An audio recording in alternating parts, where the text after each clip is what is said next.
Allah kuasa. Ambo ko dikuasakannya. Akan nyatanya, aku galai bisa dengkek. Kau misalnya, kan ketek dia dengkek kan.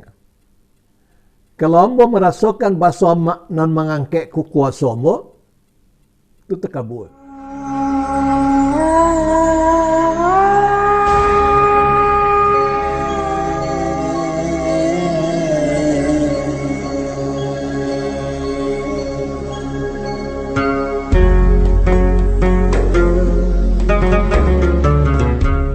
Bismillahirrahmanirrahim. Simaan sebelah kiri mulai dari atas. Di bawah ini tersebut 6 sifat yang ada takluk. Tersebut pula bahagi 20 sifat itu dengan 4 bahagian.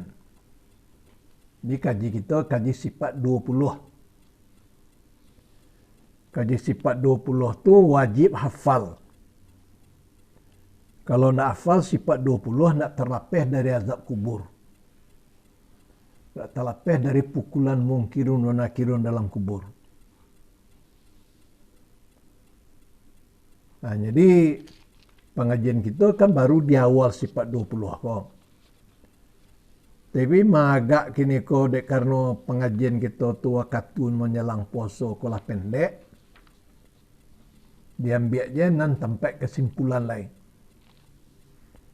Dan di bawahnya itu supaya kita bisa membaca seorang. Sifat 20 itu kalau di TV itu anak-anak di pesantren di lagunya itu. Wujud, qidam, baqa, mukhalifatuhu lil hawadisi, qiyamuhu binafsihi wahdahniyah, hayat, ilmu, qadrat, iradat, sama, basar, kalam, hayun, alimun, qadirun, maridun, sami'un, basirun, mutakalimun. Tulis sampai 20. Nah, kelanjutannya pembagiannya dan pengamalan sekalian. Nah, kau cari anu ko nambah bulet-bulet itu di dalamnya ada bacaan. Kemudian dan dikatakan tadi 6 sifat yang ada takluknya.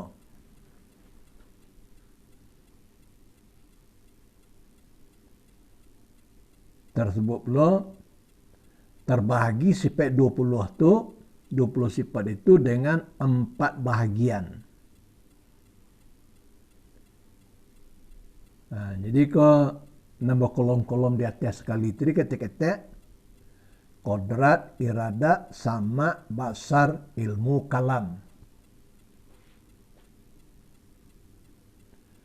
Nah, ini nanti kaji di atas kau nan ada takluknya. Nah, kau tulisannya terpaksa dibalikin memecah. Dan sebelah ke kiri dikatakan dulu. Apa arti takluk?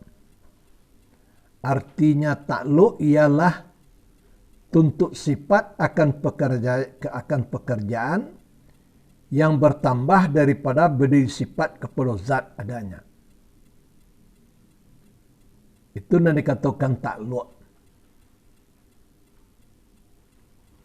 Tidak bukan seperti takluk manusia. Kalau manusia berkelahi, seorang kuat, seorang lalamah. Maka lalamah itu takluk kepada yang kuat tadi. Tidak seperti itu takluk yang disengaja risiko. Tuntut sifat akan pekerjaan yang bertambah daripada berdiri sifat kepada zat adanya. Itu yang takluk.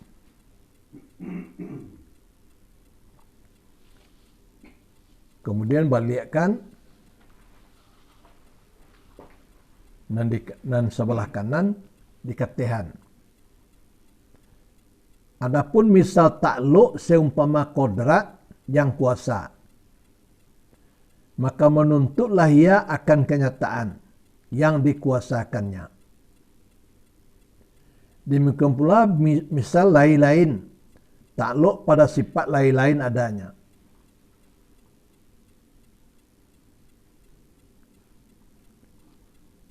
Itu nan tadi nan di kiri dikatakan kan menyatakan mengenai takluk. Ko contoh misal takluk seumpama kodrat, kekuasaan Allah. yakni kuasa, dan kodrat itu artinya kuasa. Maka menuntutlah ia akan kenyataan yang dikuasakannya. Dan kuasa itu siapa tu? Allah. Allah. Dan dikuasakan itu siapa? Manusia lah makhluk. Makhluk. Manusia. Nah, jadi menuntut kenyataannya. Mau contohan misalnya, Allah kuasa, amboku dikuasakannya. Kenyataannya, aku galai bisa dengkek. Iya, dikuasakan Allah. Nah, karena itu kadarnya dikuasakan. Tapi kuasa Allah itu apabila dilatih sambil dilatih tu berzikir, tu calilah saya nutun. Siapa nama tu nak bisa mangkek nutu jo rambut ya. Oto bisa ditarik aja rambut ya. Selimbat. Nah, tu kan kuasa tu nak kuasa selimbat terkuasa Allah tu. Selimbat tu dikuasakan. Iya. Awak bisa lo teka tuku awak tu. Kalau Allah menguasakan, Bisa dilatih, orang-orang kuat tu dilatih tu. Seperti misalnya orang angkat besi. Jolong-jolong mengangkat tu bukan taruh 1 kilo sekali enggak. 10 kilo dulu. Pagi dilatih, siang dilatih, malam dilatih. Nah, maka ditambah aja. Akhirnya lama-lamanya latihan tadi bisa mengangkat sampai 200 kilo. kira-kira gitu lah Cik. Nah, itu contohnya. Jadi yang kuasa itu siapa? Allah Allah. Dan awak kau apa? dikuasakan. Dikuasakan. Bah pernyataan kita kepada Allah, bahwa Allah dan kuasa awak dikuasakan. La haula wala quwata illa billahil aliyil azim. Tidak ada daya, tidak ada upaya, tidak ada kekuatan kecuali dengan Allah yang maha tinggi lagi maha besar. Jadi kalau Assalamualaikum misalnya lu dikaji kolai, awak tahu antara soda dan kuasa. Nah, itu namanya takabur. Kalau takabur awak akacak Nabi, la yadkhul jannah man kana fi qalbi miskala zarah minal kibir. Indak masuk ke surga kalau ada sagadang molekul yang paling kecil tertanam dalam hati sifat kuasa. Kau misalnya kan ketek dan kek kan. Kalau ambo merasakan bahasa non mengangkat ku kuasa ambo, itu takabur. Baraja kebanyakan amal ibadat dan diharap masuk surga tak ada terus. Jadi cemana mengitikatkan kita tuh kayak gitu? Mengitikat ke bahasa ko ke nama angkat ko dikuasakan Allah. Nak kuasa awak dah. Kalau dikecekkan tangan nama angkat, orang mati bertangan ni tak. Tangan. Coba sangkek dia.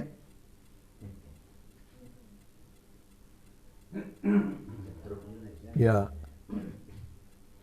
Jadi isinya tu Pak, tak boleh merasakan awak tu. Nah, tu mengkau sangat marah Allah kepada orang nama sifat takabur. Sehingganya mengecek. Kalau nak ada nak jadi cek je terus. Nah, nya membanggakan diri tu kan takabur nama tu. Nah, tu nak masuk ke surga tu. Nah, atau paham dan ambil cek dulu. Jadi kita ko mengaji paham. Mengaji paham itu pokok amalan akan kita. Jadi itu misal ta'alluq seumpama kodrat, yakni kuasa. Maka menuntutlah ia akan kenyataan yang dikuasakannya. Dan kuasa tadi siapa? Allah. Dan dikuasakan itu siapa tu? Awak. Nah, dirangkul je ke diri supaya murah mengamalkan. Demikian pula misal lain, ta'alluq pada sifat lain-lain adanya. Jadi banyak, bisa diperbanyak. Nah,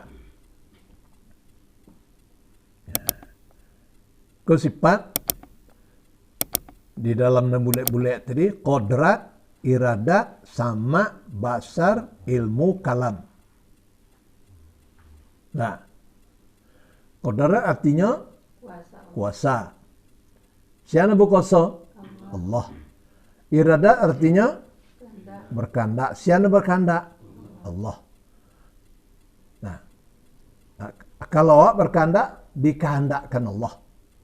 Sama artinya mendengar. Nah, mendengar siapa? Allah. Dan awak kau apa? Diperdengarkan. Basar, melihat. Nah, melihat itu siapa? Allah. Dan awak kau apa? Diperlihatkan. Ilmu artinya tahu. Dan tahu itu Allah. Dan awak ditahukan. Kalam artinya berkata. Dan berkata itu siapa? Allah. Dan awak diperkatakan. Nah, jadi ta'alluq, celik ta'alluq. Yang kebelum nanyakan sebelah kiri.